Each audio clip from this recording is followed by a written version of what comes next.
Hi everyone, numerical method में हम पढ़ रहे थे इंटरपोलेशन। पिछली वीडियो में हम लोगों ने देखा था गॉस बैकवर्ड इंटरपोलेशन और आज हम लोग देखेंगे स्टर्लिंग सेंट्रल डिफरेंस इंटरपोलेशन। तो स्टार्ट करते हैं। उससे पहले आप लोग से रिक्वेस्ट है, अगर आप लोगों ने चैनल को सब्सक्राइब नहीं किया तो प्लीज़ सब्सक्राइब कर देना, वीडियो को जरूर से लाइक कर देना। You can also follow me on LinkedIn and Instagram. और अगर आप लोग मुझसे 1-to-1 कनेक्ट होना चाहो तो टॉपमेट पे भी आ सकते हो। तो स्टार्ट करते हैं। तो जो टॉपिक डिस्कस करने वाले हैं वो स्टर्लिंग सेंट्रल डिफरेंस इंटरपोलेशन, और ये सारे टॉपिक्स को हम लोग जो है देखने वाले हैं। तो स्टर्लिंग सेंट्रल डिफरेंस इंटरपोलेशन क्या है? ये बेसिकली हम लोग सेंट्रल डिफरेंस जो यूज करते हैं उसी का एक तरीका है, पर ये जो होता है वो हमारा गॉस फॉरवर्ड और गॉस बैकवर्ड इंटरपोलेशन का जो है वो मीन होता है। क्योंकि हम लोग गॉस फॉरवर्ड में हम लोग जानते हैं वो हम लोग y की वैल्यू को नीचे से ऊपर इस तरीके से लेते थे, गॉस बैकवर्ड इंटरपोलेशन में y 0 के ऊपर से इस तरीके से लेते थे। स्टर्लिंग इंटरपोलेशन में क्या करते हैं, हम लोग दोनों का जो है मीन निकाल देते हैं, मतलब जो एवरेज होगा वही हमारा बेस्ट रिजल्ट होगा। तो ये कुछ इस तरीके से काम करता है। तो यहाँ पे इसका डेफिनेशन लिखा है, it is specially useful when x is near the mid point between two tabulated values. The formula is more accurate than Gauss forward and backward when chosen origin is at the center. मतलब अगर एकदम वो centre पे होगा ना तब तो हम लोग स्टर्लिंग यूज कर लेंगे, मतलब एकदम मिड पॉइंट जो होता है। तो स्टर्लिंग एवरेज जो होता है, averages forward and backward difference, मतलब ये जो हमारा फॉरवर्ड वाला और ये बैकवर्ड वाला दोनों का जो एवरेज कर देंगे तो वही होता है स्टर्लिंग। यहाँ पे लिखा है, डेफिनेशन लिखा है सिर्फ। कब यूज करते हैं इसको? हम लोग तब यूज करते हैं जब जो x है हमारा exactly middle of the table पे होता है। तब मतलब x जो क्या है, x हमारा इंटरपोलेशन पॉइंट है। x वो x 0 वाला नहीं, वो तो हमारा मिडिल पे है, ठीक है। x इंटरपोलेशन पॉइंट जो है वो हमारा मिडिल ऑफ द टेबल पे अगर रहे तो उस केस में हम लोग क्या इसको यूज कर सकते हैं। और यहाँ पे जो u की वैल्यू होती है ना, अगर वो -0.5 से +0.5, मतलब +0.5 -0.5 के अगर बीच में है तो ये हमारा जो इंटरपोलेशन पॉइंट है वो ज्यादा सही रिजल्ट देता है। u की वैल्यू यहाँ पे हमारी सेम ही रहती है, ठीक है। मतलब सब कुछ सेम रहेगा जैसे गॉस फॉरवर्ड बैकवर्ड में किया था, बस जो हम लोग वैल्यू चूज कर रहे हैं बस वो डिफरेंस रहेगा। तो टेबल भी जो है हमारा उसी तरीके सेम बनेगा, जैसे हमने गॉस फॉरवर्ड का टेबल और गॉस बैकवर्ड का टेबल देखा था वही चीज हमारा यहाँ पे भी सेम है। आप लोगों को नोट्स मिल जाए एक साथ, तो इसीलिए मैंने यहाँ पे फिर से एक्स्ट्रा से जो है लिख दिया है। स्टर्लिंग जो सेंट्रल डिफरेंस फार्मूला है, अब जो हम लोग यहाँ पे मीन की बात कर रहे हैं वो चीज थोड़ा सा देख लेते हैं। देखो, हम जानते हैं कि जो Gauss forward difference interpolation formula होता है वो हमारा ये होता है, ठीक है। और Gauss backward central difference interpolation formula हमारा ये होता है। अच्छा, यहाँ पे एक और चीज है, मैंने यहाँ पे जो सिंबल यूज किया, क्योंकि मैंने पहले बताया था यहाँ पे हमने डेल्टा और यहाँ पे भी डेल्टा यूज किया, यहाँ पे उल्टा डेल्टा यूज नहीं किया, क्योंकि कर सकते हैं, मतलब ये भी यूज कर सकते हैं वो भी कर सकते हैं, मैंने यही सेम सिंबल को यूज किया। अब इसके आगे इसका मीन निकालना है हमको, इस वाले का और इस वाले का, मतलब दोनों को ऐड करके 2 से डिवाइड करना है। तो चलिए करते हैं। तो यहाँ पे मैंने लिख दिया taking mean of Gauss forward and Gauss backward formula we obtain. अब दोनों को ऐड करना है, तो क्या कर रहे हैं, ये एक y ऑफ x है यहाँ पे भी, मतलब लेफ्ट और राइट साइड दोनों में करना है, ठीक है। तो ये क्या हो जाएगा, दोनों को ऐड करना है, यानी कि y of x 2y of x हो जाएगा, और 2 से डिवाइड करने के बाद ये यहाँ पे 2 आ जाएगा, प्लस अब यहाँ पे क्या है y0 दोनों को ऐड करके क्या आ जाएगा, यहाँ पे 2y0, 2 से डिवाइड भी करना है तो 2 डिवाइडेड बाई 2, प्लस अब क्या है, इन दोनों को, इस वाले टर्म को और इस वाले टर्म को जो हम लोग को ऐड करके 2 से डिवाइड करना है। तो क्या हो जाएगा यहाँ पे हमारा, देखिए u तो हमारा कॉमन चला जाएगा, दोनों को ऐड करने में u कॉमन गया, अंदर में क्या बचा, delta of y0 plus delta of y -1, दोनों को ऐड किए, 2 से डिवाइड करना है, यानी कि डिवाइडेड बाई 2, प्लस उसके बाद हमारा जो है ये वाला टर्म, ये वाला और ये वाला टर्म को हमें ऐड करके 2 से डिवाइड करना है। तो हमारा जो है ये u और जो है डेल्टा 2 ऑफ y -1 ये हमारा कॉमन जा रहा है, ठीक है। तो u हमारा और डेल्टा 2 ऑफ y -1 ये कॉमन ले लिए, और डिवाइडेड बाई 2 भी जो है 2 का फैक्टोरियल ये भी हम लोग कॉमन ले लिए, ठीक है। तो ये अंदर में क्या बचेगा, u -1 प्लस u प्लस 1, ठीक है ना। ये वाला जो टर्म है और ये वाला जो टर्म है ये हमारा कॉमन नहीं जा रहा है, बाकी सारे वैल्यूज कॉमन जा रहे हैं, तो हमने ऐड कर दिया, 2 से डिवाइड भी करना है, ये फैक्टोरियल 2 तो हमारा यहाँ पे वाला 2 है, इसको 2 से डिवाइड भी करना है हमें, क्योंकि मीन निकाल रहे हैं, तो डिवाइडेड बाई 2 कर दिए, ठीक है, प्लस उसके बाद ये वाला, इस वाले को और इस वाले को ऐड करके 2 से डिवाइड करना है। तो यहाँ पे देख सकते हैं कि ये जो टर्म है ये पूरा ही हमारा कॉमन जा रहा है, ये वाला और ये वाला पूरा हमारा कॉमन जा रहा है। तो यहाँ पे लिख देंगे हम लोग एज इट इज, यानी कि u+1 u -1 डिवाइडेड बाई 3 का फैक्टोरियल, ये कॉमन गया। इसके अंदर क्या बच रहा है, del 3 of y -1 plus del 3 of y minus 2। ये हो गया हमारा एडिशन, 2 से डिवाइड भी करना है तो 2 से डिवाइड भी कर दिए, ठीक है। थोड़ा सा इसको छोटा कर देती हूँ मैं।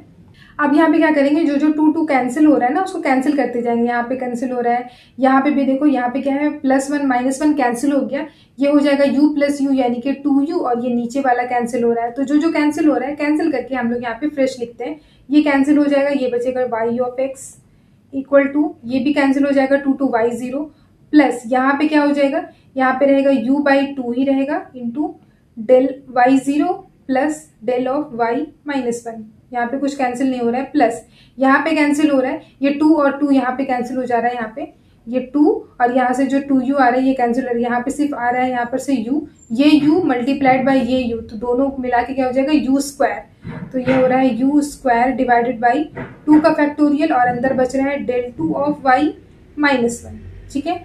प्लस अब यहाँ पे लास्ट वाला टर्म है, इसको हम लोग देखते हैं। यहाँ पे क्या कर रहे हैं, यहाँ पे है u+1 इंटू u-1, तो ये क्या है a + b into a - b, a² - b² का फॉर्मूला बन रहा है। तो यहाँ पे लिख सकते हैं u², यहाँ पे ऐसे कर सकते हैं, एक u भी बचा हुआ है, तो ये हो जाएगा u into u² -1 divided by 3 का फैक्टोरियल, और यहाँ पे ये अंदर बचेगा del 3 of y -1 plus del 3 of y -2, ठीक है, और डिवाइडेड बाई 2, ये 2 हमने अंदर करके लिख लिया, ठीक है। ये जो 2 है यहाँ पे लिख लिया, और बाकी तो ये हमारा फॉर्मूला में बन गया, ठीक है। तो ये, और उसके बाद यहाँ पे डॉट डॉट डॉट भी रहेगा। तो ये इस तरीके से हमारा बन रहा है स्टर्लिंग का फॉर्मूला। तो ये जो बना ना, ये यही है हमारा स्टर्लिंग फॉर्मूला। तो यही चीज़ को मैंने यहाँ पे फ्रेशली पहले से लिख के रखा हुआ है कि ये जो आ रहा है हमारे पास, taking the mean of Gauss forward and backward interpolation, ये हमारा है स्टर्लिंग फॉर्मूला, ठीक है।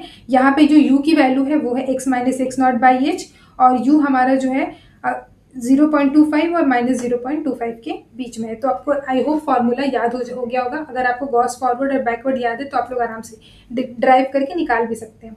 तो स्टार्ट करते हैं अपना एक न्यूमेरिकल प्रॉब्लम से। ये काफ़ी इजी न्यूमेरिकल प्रॉब्लम मैंने लिया है।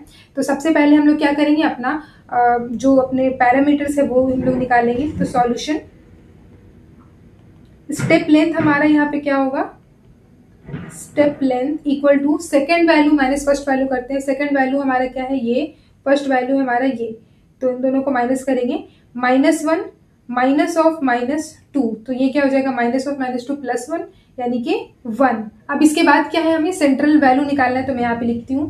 तो यहाँ पे मैंने लिखा है कि choose central value closest to x of -0.5। अच्छा, यहाँ पे जो क्वेश्चन है ये हमें बोला है निकालने के लिए x इक्वल टू -0.5 पे y का वैल्यू निकालना है। तो -0.5 कहाँ पे पड़ रहा है, सॉरी माइनस नहीं, ये +0.5 है। तो 0 और 1 के बीच में यहाँ पे 0.5 यहाँ पे लाई कर रहा है, और दोनों के बीच का मतलब ये 0 से 0.5 का डिफरेंस क्या है, 0.5, और 1 से 0.5 का डिफरेंस क्या है, 0.5। मतलब ये एग्जैक्टली एकदम मिडिल पे हमारा जो है लाई कर रहा है। तो वही हमारा स्टर्लिंग जो है का डेफिनेशन है। अगर वो मिड पॉइंट पर है तो हम लोग स्टर्लिंग यूज करेंगे, वो अच्छा रिजल्ट हमें देता है। तो यहाँ पे इस केस में हम लोग क्या करेंगे, 0 को मान लेते हैं, ठीक है।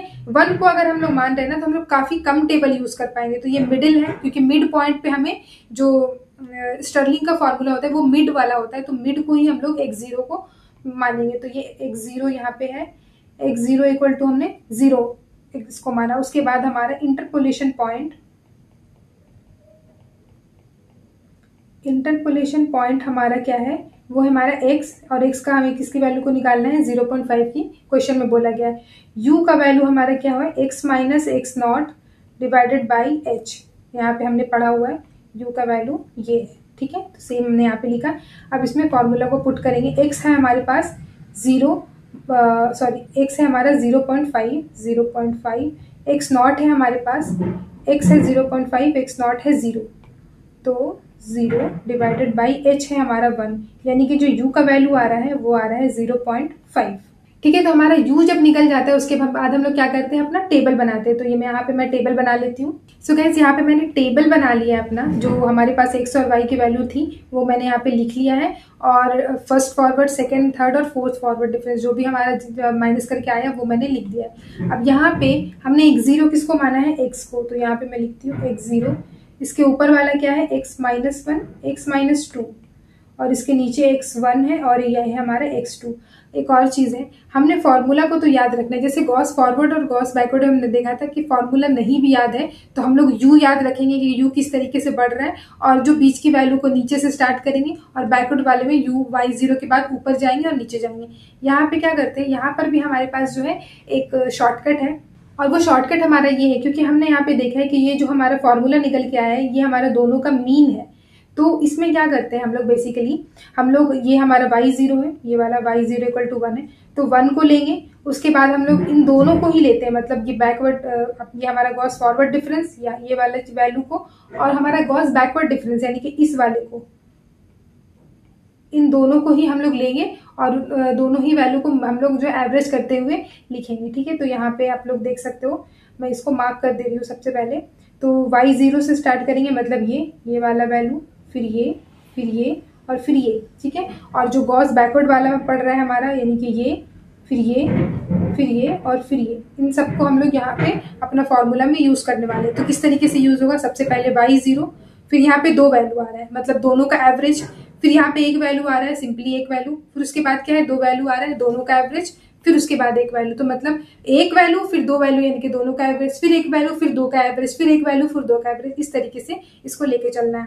तो मैं फॉर्मूला यहाँ पे लिखती हूँ और सॉल्व करना स्टार्ट करते हैं हम लोग। सो गाइस, यहाँ पे मैंने फॉर्मूला लिख दिया है जो हमारे पास हमने फॉर्मूला अभी ड्राइव किया था, del4y-2 तक लिखा है क्योंकि हमारा टेबल del4 तक बना है। ठीक है, हम लोग क्या करेंगे, अपना वैल्यू पुट करेंगे और यहाँ पे अपना लिखते चले जाएंगे। तो सबसे पहले हमारा क्या है, सबसे पहले है y0, तो y0 यहाँ पे क्या है, 1, तो ये हो जाएगा यहाँ पे हमारा 1 प्लस u की वैल्यू हमारे पास क्या आई है, ये आई है 0.5, तो 0. यहाँ पे क्या है 0.5 इंटू, उसके बाद है हमारा del y0 और del y ऑफ -1, तो यानी कि ये वाला del y0 और del y ऑफ -1, इन दोनों को लिखेंगे यानी कि -1 और 1, तो ये आ रहा है हमारे पास -1। del y0 हमारा क्या है, 1 है, 1 plus del y minus of 0 क्या है, -1 है।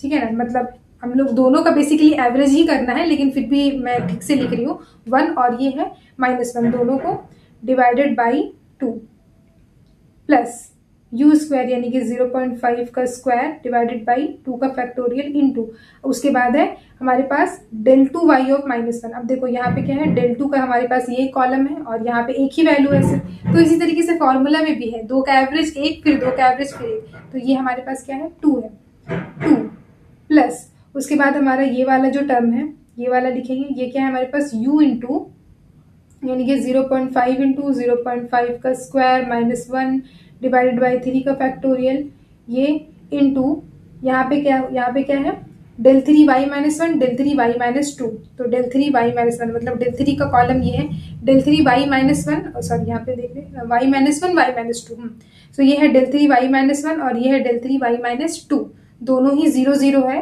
तो बेसिकली ये 0 ही हो जाएगा, इसको 0 लिख देते हैं मैं 0 प्लस लास्ट में जो हमारे पास क्या है, ये वाला हमारा टर्म है, तो इसको लिखते हैं u का स्क्वायर यानी कि 0.5 का स्क्वायर इंटू 0.5 का square -1 divided by 4 factorial into ये क्या है del4y-2, यानी कि ये जो del4 है और यहाँ पे इसका जो वैल्यू पड़ रहा है ये सिर्फ 0 ही पड़ रहा है, तो इंटू 0 ये भी हो जाएगा। तो जो हम देख पा रहे हैं कि लास्ट का जो टर्म है, ये वाला जो टर्म है ये, और ये वाला टर्म तो 0 ही हो रहा है, सिर्फ ये वाला टर्म को हमें लिखना है। ये हो रहा है हमारे पास 1 प्लस यहाँ पे ये +1 -1 यहाँ पे 0, तो ये वाला टर्म भी हमारा पूरा 0 ही हो जा रहा है, प्लस ये हमारा इधर वाला टर्म, ये जो है क्या है 2 का फैक्टोरियल, ये से कैंसिल हो जाएगा, 0.5 का स्क्वायर यानी कि 0.25, उसके बाद ये वाला टर्म भी हमारा 0 ही है, तो ये क्या आ रहा है हमारे पास 1.25, तो ये बेसिकली हमारा आंसर है। तो इस वाले टेबल के लिए जो हमने वैल्यू निकालने बोले हैं कि वैल्यू निकालो x 0.5 के लिए, और ये टेबल दिया है, तो x 0.5 पे जो y का वैल्यू आ रहा है यानी कि जो y ऑफ x आ रहा है वो आ रहा है हमारा 1.25, तो बेसिकली यही हमारा था स्टर्लिंग सेंट्रल डिफरेंस। इसके साथ ही साथ आपको एक होमवर्क प्रॉब्लम मिल रहा है, इसको आप लोग खुद से सॉल्व करना, PDF आपको नीचे डिस्क्रिप्शन में मिल जाएगा, आप लोग वहाँ से चेकआउट कर लेना। ये हमारा टेबल बनेगा और ये हम लोग इस तरीके से सॉल्व करेंगे, और इसके बाद आप लोग मुझे यहाँ पे फॉलो भी कर सकते हैं। सो गाइस, अगर वीडियो अच्छा लगा हो तो प्लीज़ वीडियो को लाइक करना, और अगर अभी तक चैनल को सब्सक्राइब नहीं किया तो प्लीज़ चैनल को भी सब्सक्राइब कर देना। Thank you so much guys for watching this video.